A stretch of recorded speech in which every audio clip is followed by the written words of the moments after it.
Hello, welcome back. This is Dr. Jeff Tarrant, Director of the NeuroMeditation Institute. And in this lesson, we're going to be taking a quick look at the open heart style of meditation. Some of what's going on in the brain, some research, and then actually some practical approaches that you might start to work with yourself. So let's begin by describing and defining what we mean when we say open heart. What does that mean exactly? So for us, it's really any kind of a meditation-based practice where you are intentionally activating a positive emotional state. So this could be a loving-kindness type meditation or compassion. It could be practices where you are cultivating the emotions of gratitude or appreciation or forgiveness or even joy.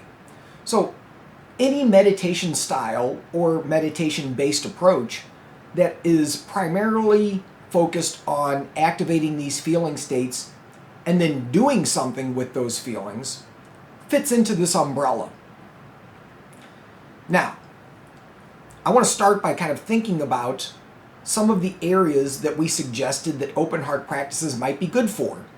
And you might remember that one of them was negative mood states. It makes sense. If open heart is focused on positive mood states and it's a counterbalance, then it might be helpful for counterbalancing negative moods.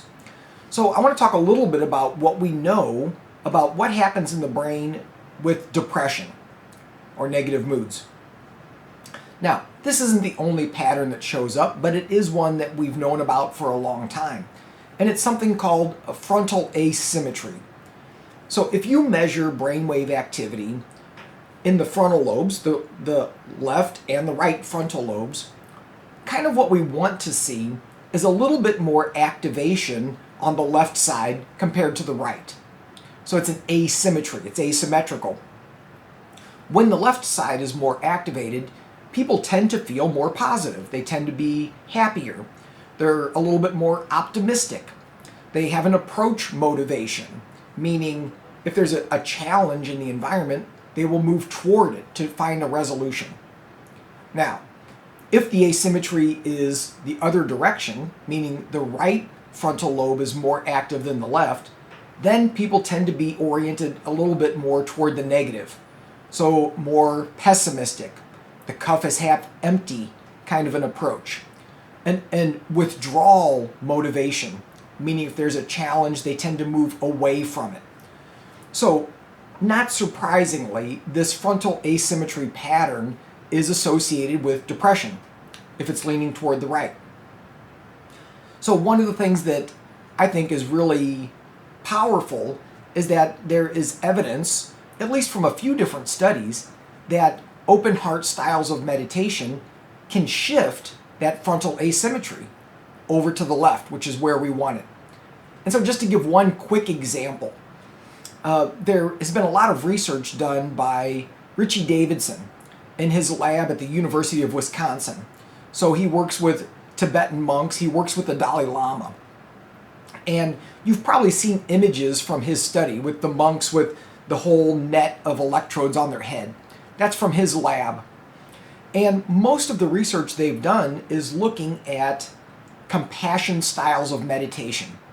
So what is happening in these monks' brains when they're practicing a compassion style meditation compared to novice meditators that kind of don't really know what they're doing? So what they have found is that these experienced meditators, these monks, show huge increases of a particular brainwave called gamma. Gamma is the fastest brainwave we measure.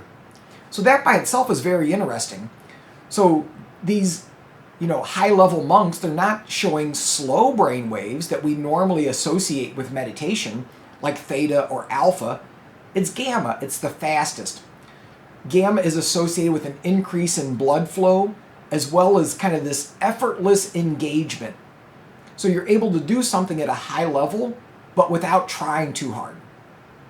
So that makes sense. They're showing these huge levels of gamma in certain regions of the brain.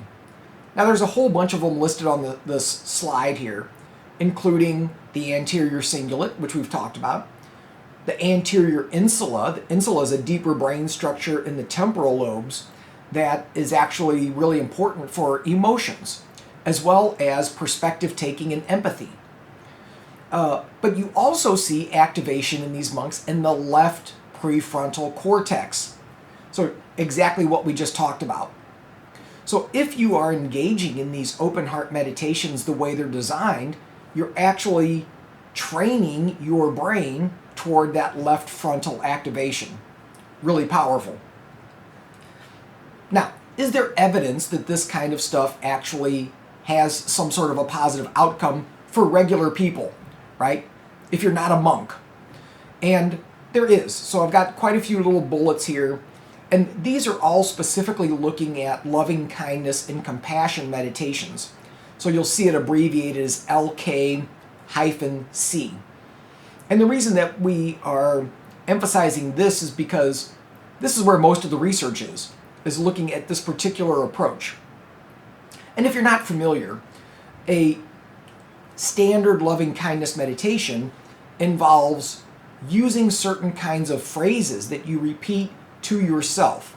Things like, may you be safe. May you be filled with love and happiness. Or whatever it might be. So you come up with these phrases and you are using them as a way to help guide your intention, right? To help stay engaged with this positive affect. So you're repeating these phrases and you're imagining that you're sending those out to other people. So you might send them to yourself. You might imagine first sending them out to somebody that you care about, that you're close to. So it might be family or a close friend or a mentor. And then as you keep going in the meditation, you start moving into people that you have less of a connection with. So maybe somebody that is neutral in your life. You don't particularly have strong feelings for them either way. Can you have the same amount of loving kindness toward them as you do toward your family? What about people that get on your nerves? Can you do it toward them? What about people that you hate? Can you do it there? So this is kind of the general process with these meditations, is cultivating these feelings, using phrases, and then extending it to a range of different relationships. Now, if we look at this in the research, you can even see with the very first bullet that a brief 7-minute loving kindness exercise showed small to medium effect sizes in changing attitudes toward strangers. So even just 7 minutes, so even just doing it for a really short time does have an effect. Now the rest of the bullets are looking at 8 and 12-week programs. So kind of like mindfulness-based stress reduction, other programs have been created to teach some of these practices over a relatively short period of time. So you can see on the second bullet that an 8-week group compared to a control group led to increased daily experiences of love, joy, gratitude, contentment, hope, interest, pride, awe, and amusement. These changes were associated with increases in mindful attention, self-acceptance, positive relations, and good physical health. Not bad. Not bad for 8 weeks. You also see improvements in chronic low back pain, improvements in mood, which is what we've been talking about. Interventions for veterans with PTSD. They found a large effect size for trauma symptoms and a medium effect size for depression at a 3-month follow-up. Now that's important because that was a 12-week program, so they measured them before and after that 12 weeks, but then 3 months after that, after the group was over, and you're still seeing results. Impressive. And then the last one, intervention for dysthymic and depressed clients, large effect sizes on self-reported symptoms of depression, negative affect, and positive affect for both groups. So fairly impressive, the research literature. Again, kind of making our point, if you practice these skills, you get better at them, you can learn for them to become more automated in your system. Not something you have to kind of recreate on a continual basis. Now, one of the ways that we often start with people in an open heart style of meditation is with something that we call just your basic open heart practice. And I want to talk about that for just a moment, because what we often see is that open heart styles of meditation can actually be pretty challenging for people who are in a difficult spot in their lives right now, or if they have a trauma history that they've not fully resolved. And it seems to be because you're tapping into emotions. And when you start to open the heart in any way, sometimes the difficult feelings come out instead of the positive ones.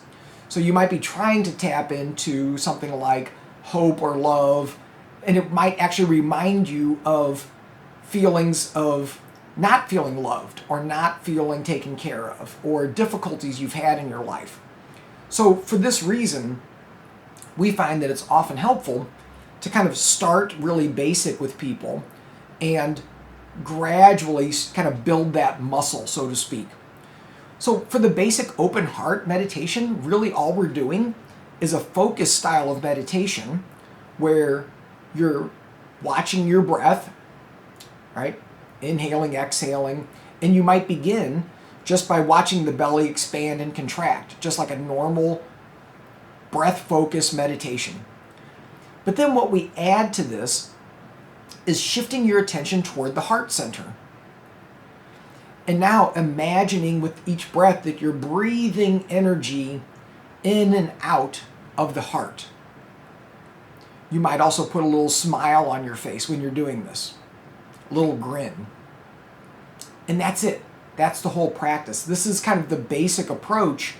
And the reason that we like to start here with a lot of people is because simply paying attention to the heart starts to open it, but it starts to open it gently and gradually. Now, in that meditation that we're doing, we're not bringing up any specific phrases around love or, our gratitude or anything. We're not asking them to intentionally activate a specific feeling. That comes later. Simply by breathing on the heart, focusing into the heart, smiling down to the heart, that's enough to start with. So, you might even just try that for a few minutes and see how it feels. See what you notice. Positive emotions might just spontaneously come up. So, give that a try. Other tools that we like to offer people at the beginning have to do with gratitude and appreciation. These are often easier places to begin for people than, like we just said, jumping into kind of a more intense loving kindness practice. And so there's other tools you can use besides just sitting down on a meditation cushion and engaging in a formal practice. So you can do things like a gratitude journal. And most people are familiar with this, or they've heard of it before. And the basic approach to a gratitude journal is exactly what it sounds like. You're just writing down 3 things that you're grateful for. And do this every day. Now, what the research has found is that if you add another element to this practice, it increases the power significantly. So, in addition to writing down the 3 things that you're grateful for, explain why. So, what are you grateful for and why? So, for example, if you write down, well, I'm grateful that I have a house. Okay. You can write that down and actually not really engage with any of the feelings associated with that. It's just a thought. If you have to explain why you're grateful that you have a house, well, I'm grateful that I have a house because there's a lot of people that don't have houses and that are homeless. And, so it's amazing that I am, in a situation where I have more than enough for myself and for my family. So if you start to connect in that way, you're going to start connecting to an emotional element. So all of these practices, including the gratitude practices, they only work if you connect to the feeling. If you just keep it as a thought, it doesn't have the same effect.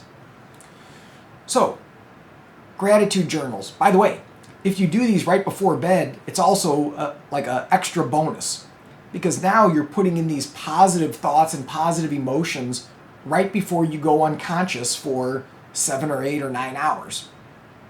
Right? Doesn't it make sense that that's what you would want floating around in your brain before you go to sleep, instead of all the things you're worried about and that are troubling? So, simple practice, very effective. The other one that I really like to talk about at the beginning with people is downloading an app called Mind Bell. It's a very simple app. It's free. All it does is rings a meditation bell, a digital meditation bell, periodically throughout the day. You can set and adjust the different parameters for how often you want it to go off, what time it starts in the morning, what time it stops at the end of the day.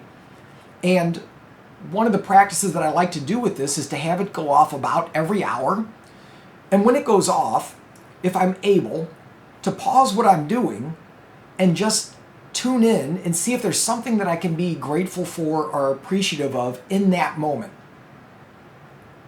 So this is kind of one of those informal practices. It's bringing the practice of connecting to positive emotions into your day, into your daily life. It's helping you remember to do that. Unfortunately, most of us need reminders to pay attention to the positive things. So, if the bell goes off 10 times a day, and you pause at least 3 times, think about the little impact that can have, how it can reorient your day. And fairly simple. So, you might check that out. And then finally, one of the things that I'll leave you with this short lesson are other simple, daily open heart practices, informal things that you can do throughout the day to help you connect to those positive emotional states. So I'm not going to go through all of these right here, but just a simple one. We'll start with the first one. I call it Peace Be With You, which, that is kind of originally from more of a Catholic tradition. I'm not using it in that context of sort of being in the church or being associated with Catholicism specifically, but it's more an attitude that we can adopt when we're moving through our day, when we encounter something that's challenging or a person that's challenging or that's causing us to feel agitation. So rather than engaging with the agitation, rather than getting defensive or feeling tense or wanting to push up against it, what if we shifted our attitude and simply sent them kindness? Peace be with you. Let them go on their way. We don't have to fight and push against everything that comes up against us that's difficult and challenging. What would it be like to just let it go? To send them well wishes? To send them the hope that they feel better? Peace be with you. Let them be on their way. Right? Simple, but very effective. So I hope that you'll kind of consider some of these simple practices that we've talked about. Breathing in and out of the heart and smiling down to the heart. A gratitude journal. The mind bell. And maybe looking at one of these daily open heart practices. And see what the effect is. Even these tiny little practices.